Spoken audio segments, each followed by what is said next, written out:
That's why Clint should have been the antagonist of the season, and Joan should have been the voice of reason. Even maintain the premise that she was Eleanor's biological mother. And that would have been okay. The whole Eleanor Joan biological mother thing, I could take it or leave it. It might have been an interesting storyline. I think Joan made a great antagonist, but I talked about this in one of the videos. Actually, I think I talk about it in Joan. Joan's Friend or Foe episode is coming out this coming week, and I talk about it in the Joan video. Telltale Games is very, very bad at writing villains, right? They screwed up with Carver. Carver had a great potential, and then they gave him one episode and basically made him... They went from being this nuanced, really deep bad guy to just like outright pushing somebody off of a roof and being an overall like obvious bad guy. Joan is the same way. Joan had this intricate plan, this detail that made sense, and you could argue whether or not it was something good or bad or whatever based on utilitarian principles or deontology. Like, they could have had a great discussion on morals and ethics and what's right and wrong when it comes to taking stuff from these places. And then they just made her an all-out bad villain out of nowhere, right? Telltale has a way of introducing great villains and then just destroying them. It's the Thanos treatment. It's what Disney did with Thanos between Endgame and I can't think of the name of this, the follow-up. But basically when Thanos, like, he had this big intricate plan, and it was all based on the nuance of his world having too many people, for lack of a better term, and not enough resources, and then he went to snap and just like destroy half the population. It was really made an interesting conversation.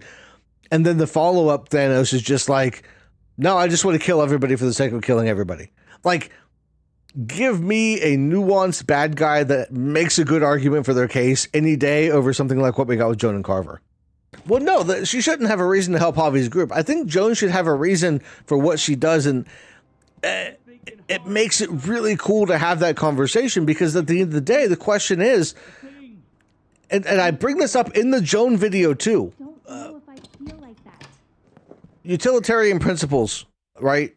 Morally and ethically speaking, Joan could make an argument that if the stuff they are taking right now, if the communities that they are robbing from right now, if that stuff helps them to rebuild Richmond, to make it a beacon of hope, to help rebuild society, right? If 10 years down the road, Richmond is a place where they have medical supplies, they have people who are surviving, they're saving lives, does that end goal justify what she is doing right now? And that is an intricate, detailed conversation that would be so much fun to have. And I wish that they would have delivered on that, because to me, they just dropped the ball. They could have traded for supplies, yeah. Past their same old usual argument. Like, that's the thing, is there's an argument to be made. They could have made trades. They could have made deals. What if there were raiders? You know, if the New Frontier, if Joan was ordering her people to go out and only raid settlements made of raiders, right? Raiders who get all of their goods and supplies by stealing from other settlers. Would that be okay? Could we justify that?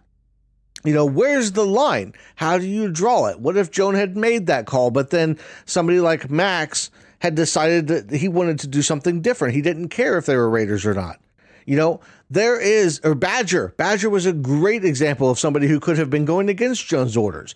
Maybe she said only raid settlements that are made up of raiders. And Badger decided, I don't care if they're raiders or not. I'm going to steal the supplies anyway and say that they were raiders. You know, there was such a great opportunity for a really great discussion to be had. Right. And what's stopping them from continuing it or doing it down the road, justifying it in any way, shape, or form? But that's the beauty of utilitarianism is you have that discussion there, you know, as opposed to deontology, where it's like a set moral standard and only being allowed to do things based on that moral standard. The original plan, let's see. In fact, the original plan was that after the chaos, if Joan was alive, Javi would have had the option of letting her stay in Richmond, exiling her, or executing her. And that would have been an interesting decision to make, because then we could have had the discussion about what's the best thing to do with her. How do you dole out justice? What is justice, you know, versus revenge? Can she be trusted? Should we keep her alive? Is she a drain on resources? It's the same argument that they had in the show with Negan. If you think about it, on a smaller scale, obviously Joan wasn't the level of bad guy as Negan, but at the end of the day, Rick had to decide whether to kill Negan and let him die or keep him alive and have him see what the world could become. And that's an interesting concept too. Do you keep Joan alive and maybe throw her in prison and just let her see what things wind up becoming if run without doing the things that she has been doing? I don't understand why some people compare her to Negan. Joan had absolutely no charisma. She's a total antisocial. No, Joan did have charisma. When she first meets Javier, she's all chill and nonchalant and relaxed, and she's trying to be cordial to him. We don't see much of her outside of those two scenes, really, in the scene at the gallows. Like, I think if we got to know Joan a little bit more, if the writers had taken more time, unfortunately, they've rushed things along. And it's the same thing with season 2, where they're trying to go from place to place to place, and we just don't get enough time with her as a character.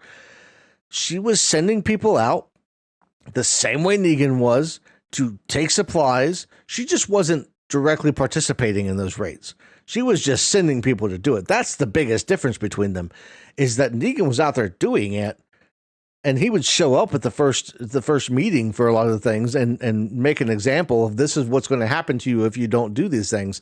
With Joan, it was just like, hey, I want you to go do these horrible things and just bring supplies back and report back to me. That's what she was trying to hide. She was a snake in the grass. And that's where I think they could have had a much bigger discussion around her. Not exactly the same as Negan, but there's a lot of things that they had in common.